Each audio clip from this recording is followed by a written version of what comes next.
fibromyalgia to do resistance exercises or weight training.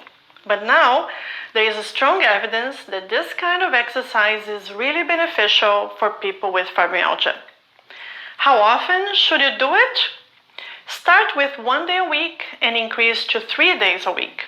Always give 48 hours between strengthening sessions. How about the intensity? We have larger muscles and smaller muscles in our body. Each muscle group needs a different resistance. Resistance is what makes the muscle fiber gain more power and increase in size. We call this hypertrophy of the muscle.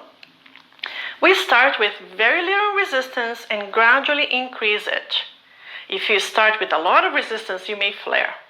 And if you only do low resistance and don't progress to a large resistance, then there are no beneficial effects to the muscle power or strength.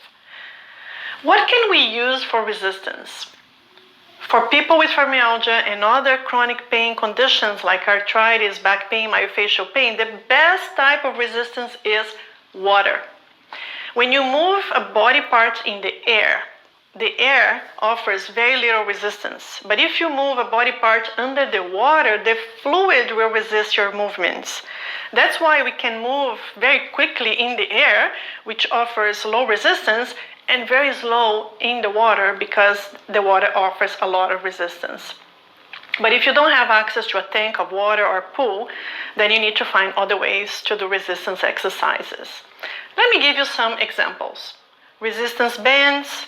These are open elastic bands and they vary from light, medium to heavy. These are good for hands, elbows, and shoulders. These are closed elastic bands that also vary from light, medium to heavy. They are good for feet, knees, and hips. Free weights that you grab with your hands and you can get from light to heavy weights. They are good for hands, elbows, and shoulders. Then there are those that you can attach to your wrists, ankles, or waist. You don't need to use your grip to carry them. If you have access to machines like this that are available at gyms, you can start with the lowest possible weights and increase gradually. So exercise, you give a number. 1 is very light activity with almost no effort, like watching TV.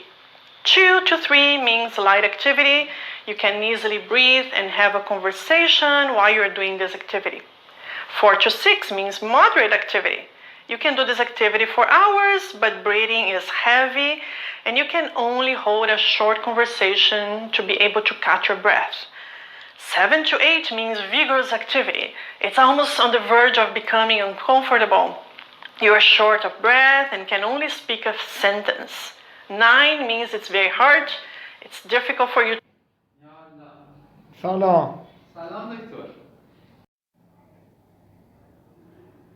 to maintain this exercise intensity. You can barely breathe and speak a single word. And 10 means maximum effort.